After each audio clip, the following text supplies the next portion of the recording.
Very problematic. The opening thumb of this video is him hitting the Senate with a sussy expression, you know, but hopefully he brings it back in the median. Bernie, no! Some 800,000 Americans are homeless. 25% of seniors are trying 800,000? Jesus Christ. Did I hear that right? Underinsured. Some 800,000 Americans are homeless. I did, apparently. And we have the highest rate of childhood poverty of almost any major nation on earth.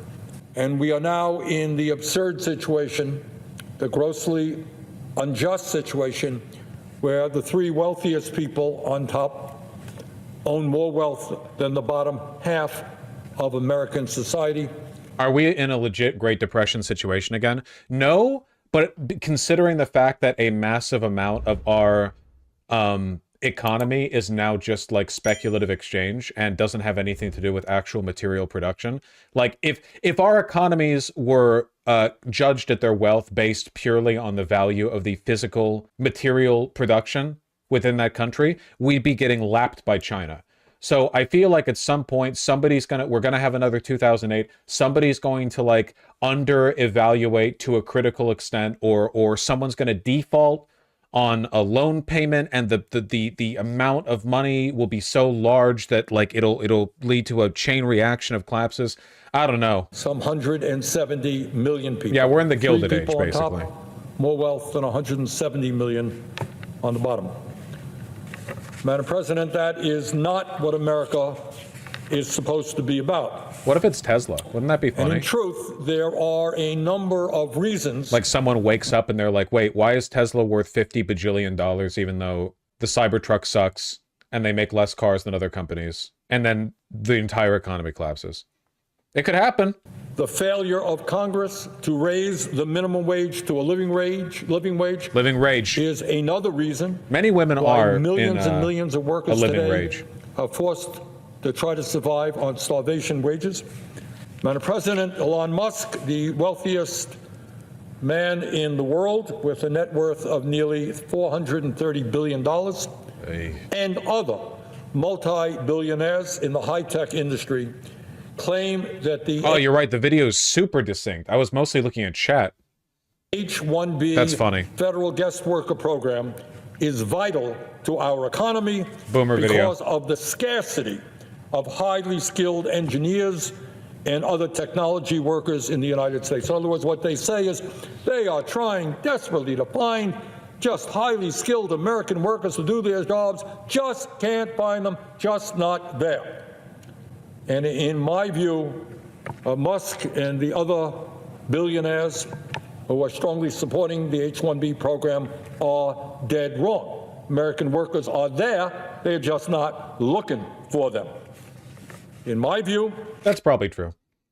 There were a lot of liberals on social media canceling Bernie for this. He's been anti-H-1B for a long time.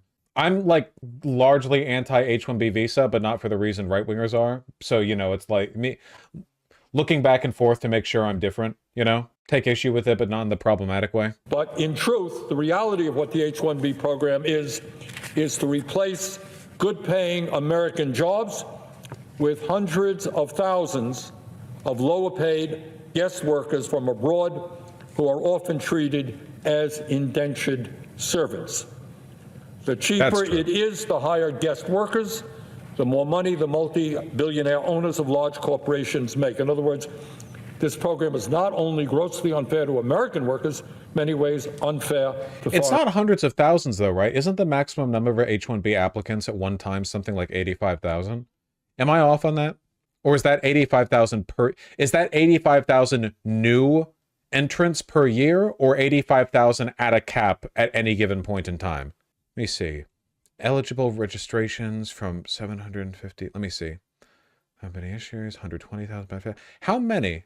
It's 100K new per year? That's a lot of people. A total of approximately 600,000 workers employed by 50,000 employers. Yeah, it's more than I thought. Well, good thing I was already anti-H-1B visa. Well, a decent number of people. By the way, what he's saying is a right-wing take within Germany. It depends on why you're saying it. Like, H-1B workers are kind of like indentured servants, you know? It's not good. I don't give a shit about the whole like local workers are being replaced with foreign workers. That's not my dealio, okay? A person is a person, whether they're white, brown, black, American, or foreign born. Everyone's American in their heart. Why don't you care about that? Why the fuck would I care whether or not in America, the wealthiest country on earth, the person getting any specific job was born within the set of lines I was born in, or within a different set of lines? Like, a totally arbitrary distinction, you know? It's not like we're at risk of having our wealth extracted by a different country. The problem with H-1B visas is the exploitation of those workers. It's wrong because it hurts workers. Yeah, I mean, it hurts the workers that are being brought over on the condition that they continue working or they be deported. Yeah, pretty fucked up. It hurts Americans. Americans are just as human as non-Americans. Mr. Musk and Mr. Ramaswamy and others have argued that we need a highly skilled and well-educated workforce. I agree. But the answer is not to bring in cheap labor from abroad to the H-1B program. The answer is to hire qualified American workers first and to make certain that we have an education system that produces the kind of workforce that our country needs for the jobs of the future. It's not a coincidence, of course, that the people who are pushing for H-1B visas the hardest, like Elon and Vic, are in favor of destroying the Department of Education. 30 years ago, the leaders of corporate America, the political establishment in both major parties, and the editorial boards of the most influential papers in our country told us not to worry about the loss of millions of blue-collar manufacturing jobs that would come as a result of unfettered free trade agreements like NAFTA and permanent normal trade relations with China.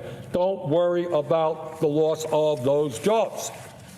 And the reason they told us not to worry is that that job loss would be more than offset by the many good-paying, white-collar information technology jobs that would be created in the United States. Yes, they said you'll lose blue-collar manufacturing jobs, but not to worry, we will create zillions of good-paying, white-collar information technology jobs.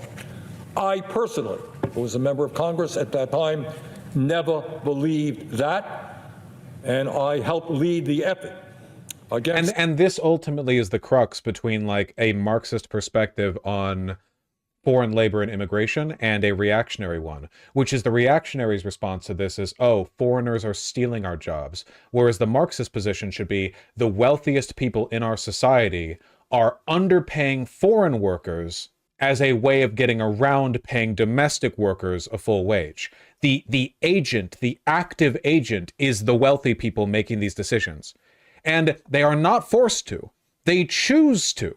There are plenty of businesses that still operate here in the United States out of principle. Many of them are privately run because as soon as they're made public, their shareholders demand they go cut costs and cut quality. Everything is made worse. Everything gets bought by private equity, the factories get moved overseas, the quality of those products get worse. But who's responsible for that? Chinese sweatshop workers? Mexican automotive workers? God, no. They're not doing it. They're just trying to make ends meet, man.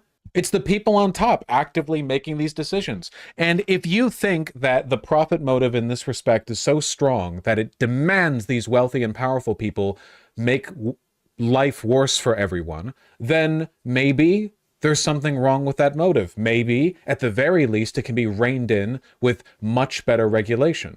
But we've stripped all those regulations. We prioritize nothing but the line going up to the point now where our primary measure for the wealth of a country is its GDP, something which at this point has basically nothing to do with what the country produces internally or what it's capable of producing, and everything to do with speculative investment, venture capital, stock market shenanigan bullshit, you know?